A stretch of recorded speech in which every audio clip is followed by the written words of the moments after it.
오늘 분석할 경기는 1월 20일 국내 배구, 국제축구 4게임 준비했습니다. 구독과 좋아요는 더 정확한 분석에 도움이 됩니다. 바로 시작합니다. 첫 번째 경기 한국전력 대 대한항공입니다. 한국전력은 최근 2경기 연속 풀세트 접전에서 패하며 흐름이 꺾였지만 경기 내용 자체는 크게 밀리지 않았습니다. 쉐론 데논 에번스가 꾸준히 득점 중심을 잡아주고 있고 신영석도 블로킹과 속공에서 존재감을 유지하고 있습니다. 다만 하승우 세터의 무릎 상태 여파로 경기 운영이 흔들리며 후반 집중력이 떨어지는 장면이 반복되고 있습니다. 특히 최근 4경기 연속 1세트를 내주며 출발이 느린 점은 부담이지만 홈에서는 7승 5패로 안정적인 성적을 기록 중이며 범실 관리만 개선된다면 흐름을 다시 가져올 여지는 충분합니다. 대한항공은 직전 경기에서 연패를 끊으며 분위기 반전에 성공했습니다.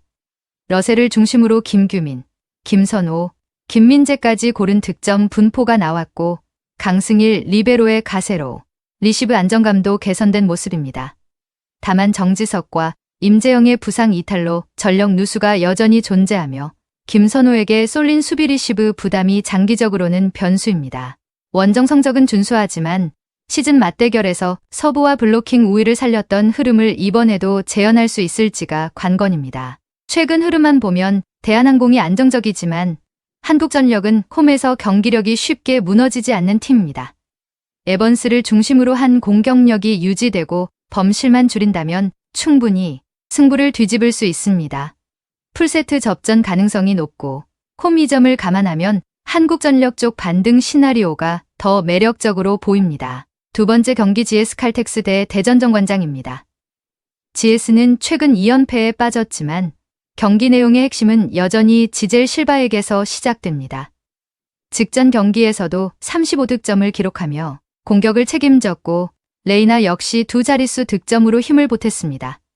다만 리시브 불안이 반복되며 세터가 공격을 조립하기 어려운 상황이 자주 발생했고 이로 인해 실바와 레이나 외의 득점 루트가 거의 살아나지 못했습니다.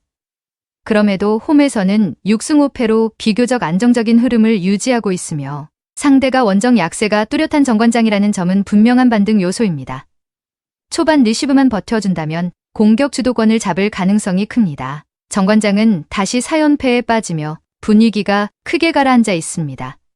최근 경기들에서 세트 스코어와 달리 내용은 접전이 많았지만 범실과 공격 효율 저하로 결정적인 순간을 넘기지 못했습니다.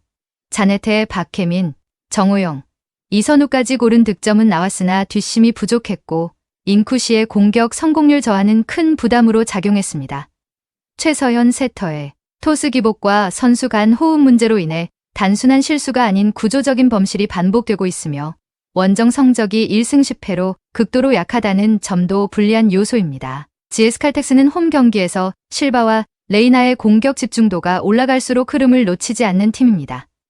반면 정관장은 원정에서 범실과 후반 집중력 저하가 반복되고 있습니다. 리시브가 크게 무너지지만 않는다면 GS칼텍스가 주도권을 잡을 가능성이 높고 세트마다 득점이 쌓이며 오버 흐름도 함께 열릴 수 있는 경기로 보입니다. 세 번째 경기 일본 대 대한민국입니다.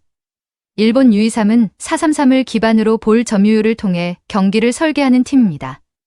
누아디케는 박스 안에서 피지컬을 활용한 포스트 플레이와 제공권 싸움에 강점이 있는 정통 스트라이커로 이선이 올라올 시간을 만들어주는 역할을 수행합니다. 요코야마는 하프 스페이스에서 첫 터치로 수비 균형을 무너뜨리며 슈팅과 패스 선택이 빠르고 오제키는 중원에서 전진 패스의 방향을 설계하며 두 줄 사이를 찌르는 패스로 공격 속도를 끌어올립니다.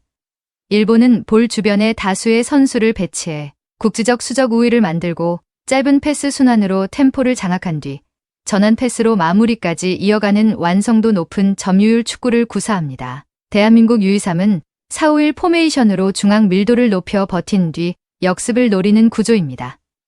갯가우는 원톱에서 버티는 역할과 뒷공간 침투를 병행하며 강성진은 측면과 중앙을 오가며 드리블과 슈팅으로 변수를 만드는 자원입니다. 김동진은 중원에서 수비와 공격을 연결하는 역할을 맡아 블록 유지에 기여합니다. 수비 시에는 윙어까지 내려와 미드블록을 형성하며 중앙을 차단하지만 볼을 소유했을 때 패스 템포가 느려지는 문제가 있습니다. 이로 인해 역습 전개 속도가 떨어지고 수비와 중원의 왕복거리가 늘어나 후반 체력 부담이 커질 수 있는 구조입니다. 일본은 볼 주변 수적 우위와 패스 순환 완성도가 높아 시간이 지날수록 주도권을 쥘 가능성이 큽니다. 반면 한국은 수비 부담이 누적될수록 간격 관리가 흔들릴 위험이 있으며 후반 교체 카드까지 고려하면 전체 흐름은 일본 쪽으로 기울 가능성이 높아 보입니다. 네 번째 경기 베트남 대 중국입니다.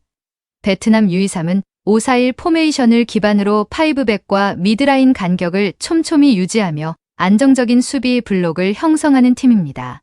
응우엔 응옥민은 하프 스페이스로 좁혀 들어오며 템포를 끌어올리는 역할을 맡고 응우엔 네팟은 수비 라인 뒷공간을 집요하게 파고드는 침투형 공격수입니다.